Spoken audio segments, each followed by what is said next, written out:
Hi, I'm Eric, and I'm doing a cooking show on the tube or on the internet, on YouTube. Basically, I want to teach my daughter how to cook.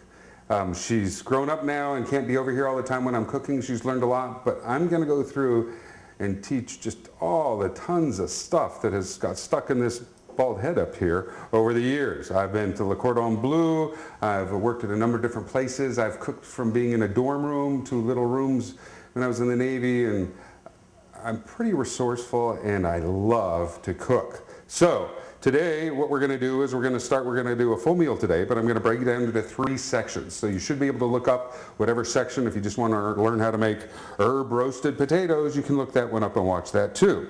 So here we go, herb roasted potatoes. Let's talk about the potatoes. I like a waxy potato for this, so Yukon Gold, the red. I bought a bag of them this time because they were about 20 cents cheaper per pound than picking them out the same size. If I'm getting fancy or I want it to look really good, I'll go through and take the time to make sure all the potatoes are the same size so that when I cut them they look nicer. But what we do is we're going to cut these up, and then I'm going to put them in a pan, and we're sprinkling them with herbs, and then we throw them in the oven. Now, let's talk about the pans. Put the potatoes back for a second. This is a great pan for a roast potato. It's heavy aluminum, heavy iron, it's solid, so the heat kind of sears the potato. If you don't have something like that, that's okay. Big cast iron pan like this would work awesome. Also. The weight helps hold the heat, so you get a crispier edge on the potato. Don't have that, you can go for, and plus if you're not cooking for tons of people, you can do it in a smaller pan. This is an old aluminum one. This is an even older or cheaper metal pan that I cooked hundreds and hundreds of pounds of potatoes in these also. But I prefer a pan like this. This is a 5-pound bag of potatoes I have here. I'm going to cook the whole thing up. The reason I'm going to do that is, even if I'm only planning a menu for 2 to 4 people, they're fantastic leftovers, and they go really, you put them in a bag in the fridge, pull them out, they're going to disappear. You can use them. So let's talk about cutting up the potato now. Well, first, stop, before I do that. What I do is I grab some olive oil, and in the pan I'm going to place potatoes. Let's pull that over here. Blub, blub, blub, blub, blub, blub, blub. About a little bit more. Basically what I'm doing is I'm going to have a nice thick coating of oil on the bottom of the pan. Then I'm going to take the potatoes. Now a big one like this, I'm going to go ahead and cut it in half. Then I'm going to cut it the halves in half. So I'll cut them into quarters that are almost wedges. Throw them into the pan. Small one like this, I'm going to go ahead and cut it only in half. I'm not going to cut, because it's a smaller, I want the pieces to be about the same size so they cook the same. But I cut it the long way so I get more of the cut potato that I can put in oil or put herbs on. And now I'm going to just go ahead and cut the rest of these up and put them in the pan. I've cut up enough potatoes here. I want to show you how I put them in the pan. It sounds really simple, but I'm going to go ahead and take each one of them that's been cut, and I'm going to make sure I get oil on all the sides.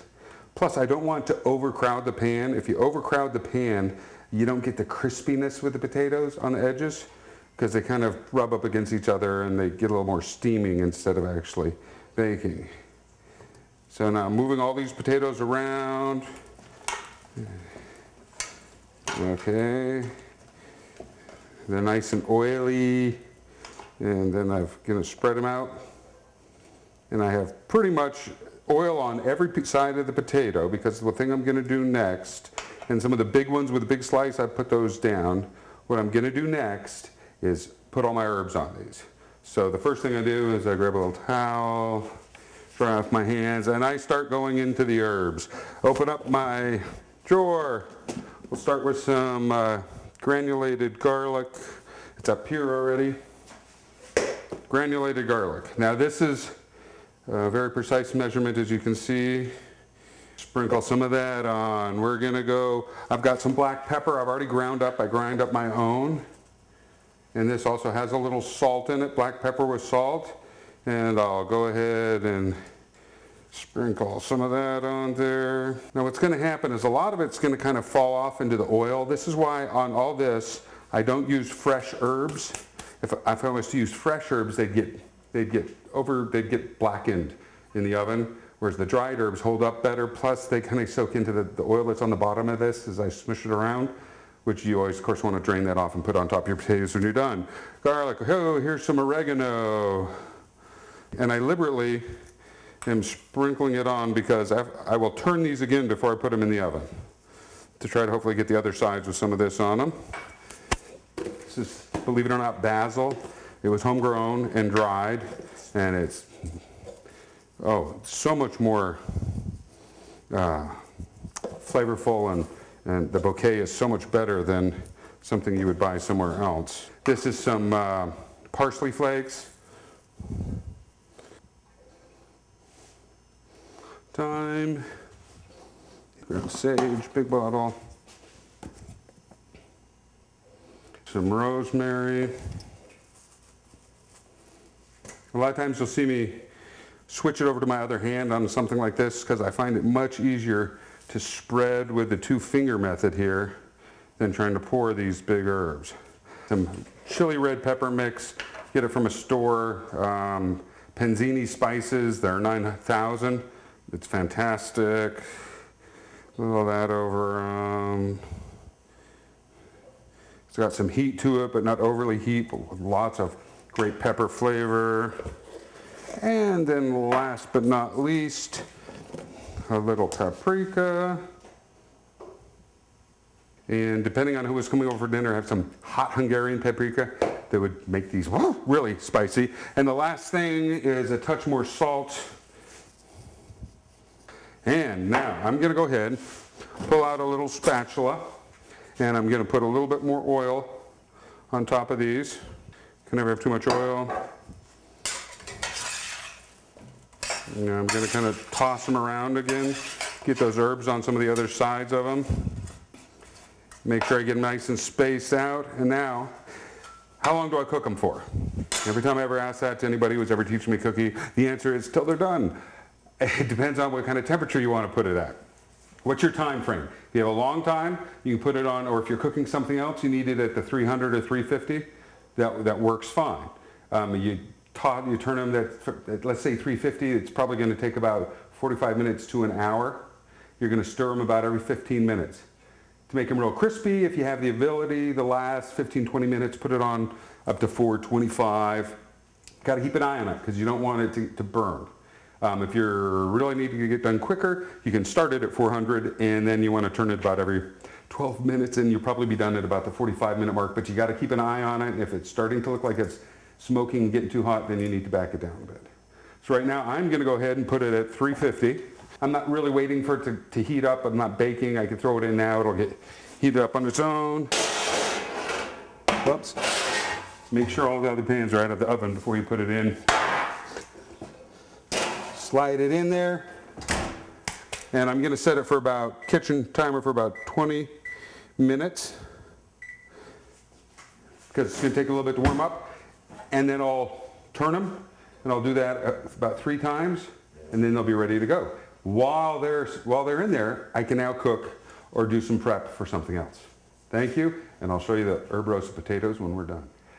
While the potatoes are cooking, there were questions from the peanut gallery. Basically, that's my wife, and she's trying to make sure I make this clear for you guys. So, Jane, what was it? What was your question? I noticed you were pouring spices and herbs on the potatoes, but I don't know how much that is. If I've never cooked before, I don't know how to do this. What is it, a pound, a cup, a tablespoon, a teaspoon? I don't know. That's a great question.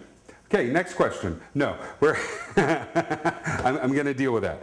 Let's show you what I did. First of all, the rosemary was real easy. I think I did it. That's 2.5 pounds of potatoes in one pan. I could have put more potatoes in it, but I wanted it to be loose so it's easy to turn them.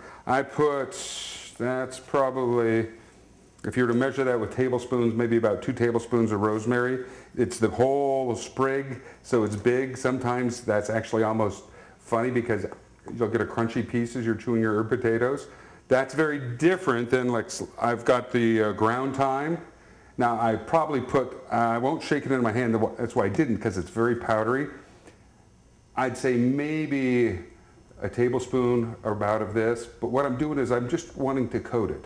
This is a much finer coating, so it's a much finer powder, so the sifting of the coating, if you think of the potato, if I looked at the white side of one of those potatoes, I want to see the different green from the sage, from the thyme, from the parsley, from the oregano, from the basil. I want to see just each potato should have a little bit on it.